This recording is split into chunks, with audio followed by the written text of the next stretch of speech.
नारायण नारायण नारायण नारायण। बोलो श्री सतगुरुदेव भगवान की जय। देखो नारायण,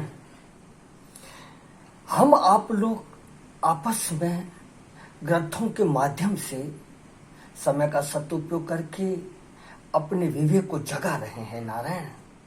तो देखो, श्री नानक जी से पहले कोई सिख नहीं थे। हाँ नारायण, जिसस से पहले कोई ईसाई नहीं था, मोहम्मद से पहले कोई मुसलमान नहीं था, ऋषभ देव से पहले कोई जैन नहीं था, बुद्ध से पहले कोई बौद्ध नहीं था, कार्ल मार्क्स से पहले कोई वामपंथी नहीं था। तो नारायण, मगर देखो, श्री कृष्ण से पहले, श्री राम जी से पहले, ऋषि जगदग्नि से पहले, ऋषि अत्रि से पहले, ऋषि अगस्त से पहले, ऋषि पतंजलि से पहले, कणाद ऋषि से पहले, याज्ञवल्क ऋषि से पहले सभी सनातन वैदिक धार्मिक थे। क्योंकि एक व्यक्ति विषय के द्वारा केवल मत, पंथ, संप्रदाय, रिलीजन आदि चला करते हैं, धर्म नहीं नारायण, धर्म नहीं। तो सज्जनों, हम आप लोग जो विचार कर रहे हैं, तो सबसे पहले सत्य सनातन धर्म था। हाँ, सब सनातनियों से पहले सनातन धर्म था। तो बोलो सज्जनों, सनातन धर्म की जय हो, जय हो, जय हो। तो हम आप लोग सनातन धर्म के अनुसार जो नियम है उनके अनुसार आपस में विचार कर रहे हैं।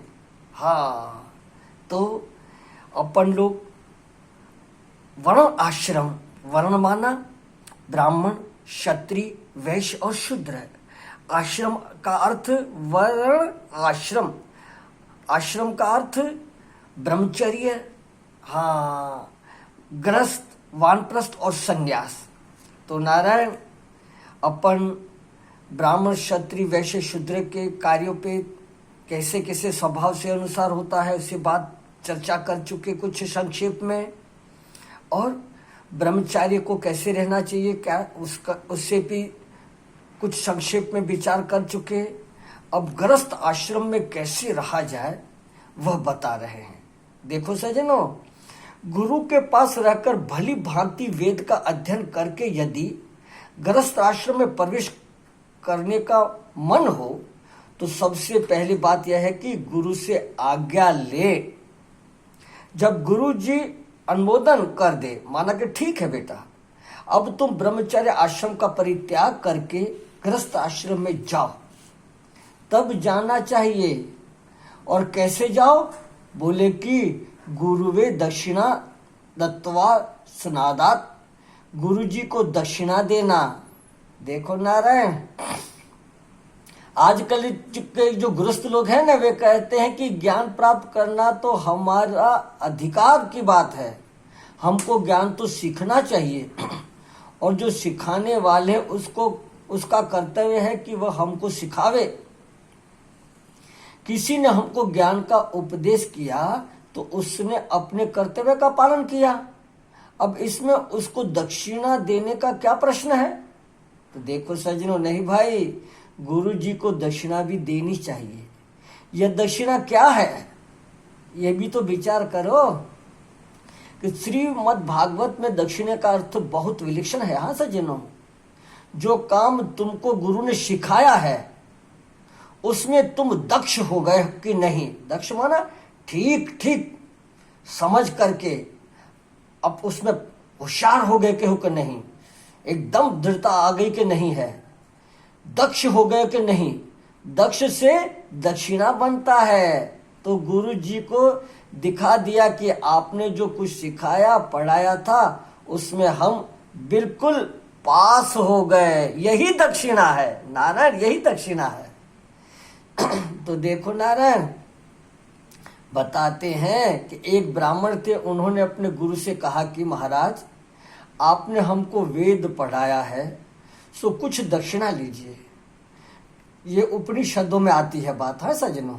गुरुजी ने कहा कि बेटा दक्षिणा देने की कोई जरूरत नहीं है, तुमने बड़े प्रेम से स्वाध्याय किया, हमारी सेवा की, सो इतने से ही हम संतुष्ट हैं।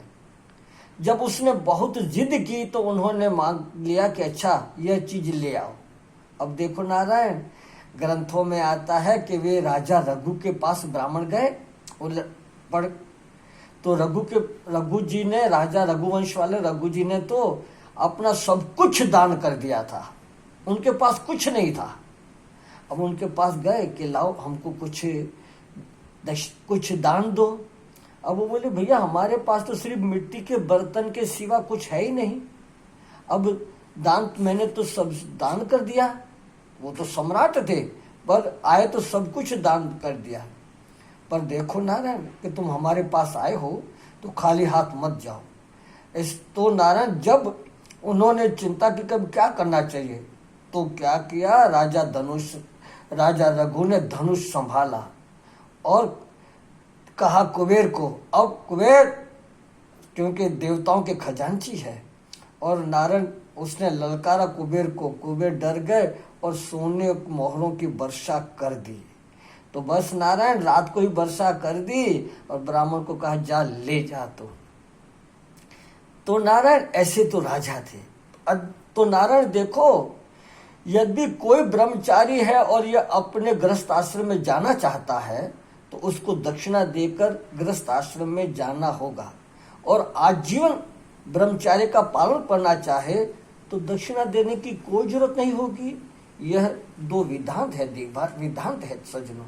अब देखो नारायण, अब बता रहे हैं गृहस्थ आश्रम में प्रवेश करे और चाहे सन्यास बने और चाहे वानप्रस्थ में प्रवेश करे, एक आश्रम से दूसरे आश्रम में जाना चाहिए, अन्याय नहीं करना चाहिए, एक दिन भी बिना आश्रम के नहीं रहना चाहिए। नारायण आश्रम माना इसी तरह आश्रय लेकर के रहना चाहिए, हाँ बिना आश्रम के नहीं।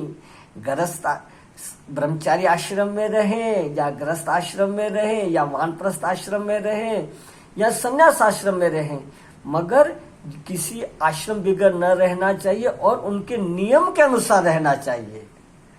आश्रम उसको कहते हैं जहां रहकर वैदिक विधि के अनुसार श्रम किया जाए, श्रम माना उनके अनुसार अपना जीवन बिताया जाए।